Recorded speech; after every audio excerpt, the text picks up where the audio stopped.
Hi. In this video, what we're going to do is we're going to look at solubility and KSP, the solubility product. Here, what we're going to do is we're going to take the solubility, which is in the units of grams per liter, mass over volume, and we're going to convert that to the solubility product. We're going to figure out what the solubility product is. Okay, so this is, in a sense, the reverse of what we looked at in the previous video. For that one, we looked at how you take the value of the KSP to find the solubility. Here, we're taking the solubility and figuring out what KSP is. All we're doing is we're just doing the reverse mathematics. So let's take a look at an example. So this says, so we're using the solubility of a compound to calculate KSP, the solubility of Ag2CrO4, so that's silver chromate, in water at 25 degrees C is measured to be 0.022 grams per liter. So notice the units, grams per liter, that's the mass solubility. Use this information to find KSP for Ag2CrO4. Okay, so this is just one of those problems that are usually pretty standard. You just have to go through step by step. I'm going to show you a procedure for doing it. So it's Ag2CrO4. So Ag2CrO4.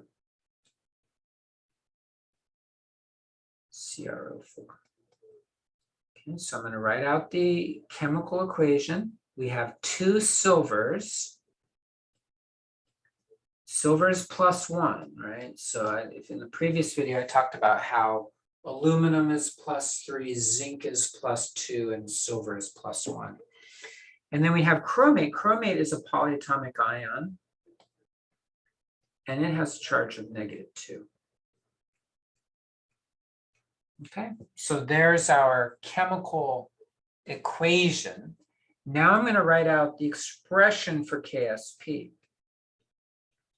So it would be the concentration of the silver ion squared, right? That coefficient becomes an exponent, times the concentration of the chromate, again, ignoring the reactant because it's a solid.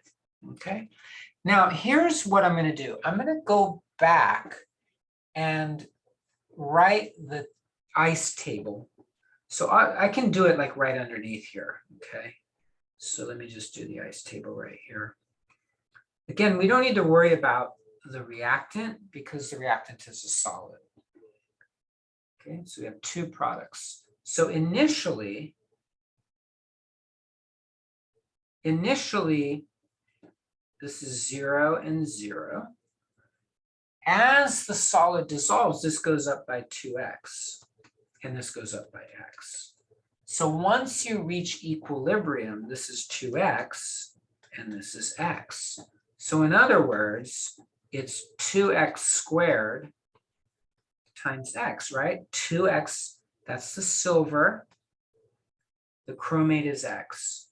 But we have to do silver squared, so it's 2x squared. So that's 4x cubed.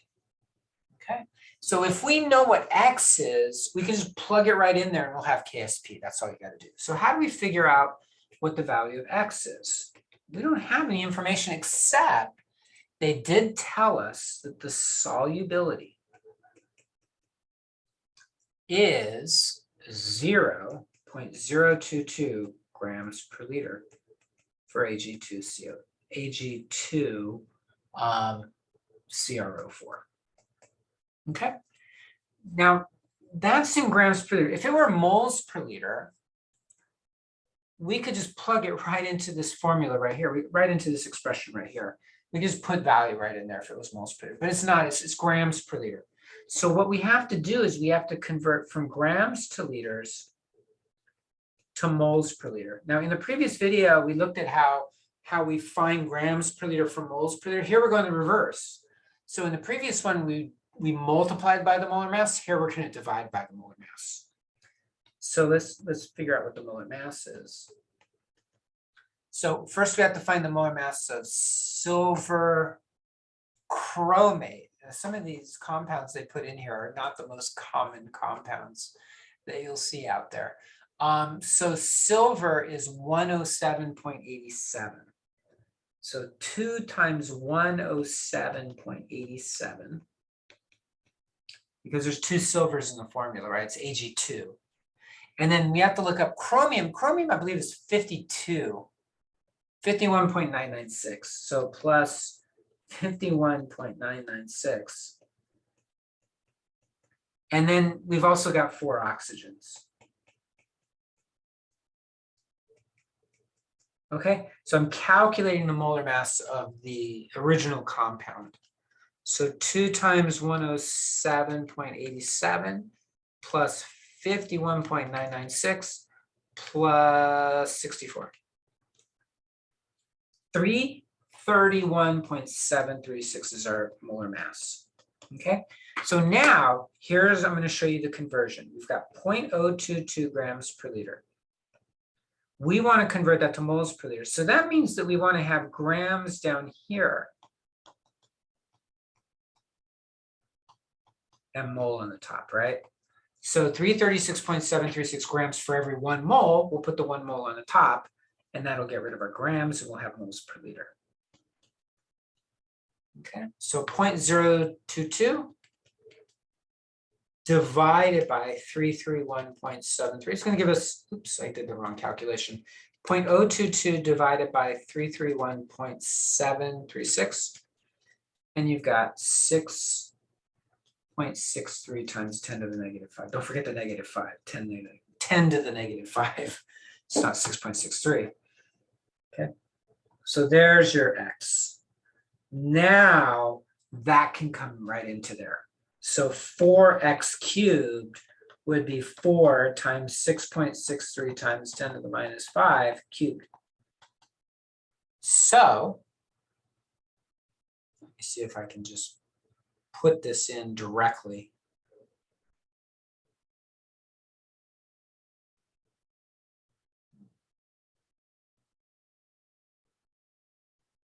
Okay, I don't see obviously how to do that on this calculator.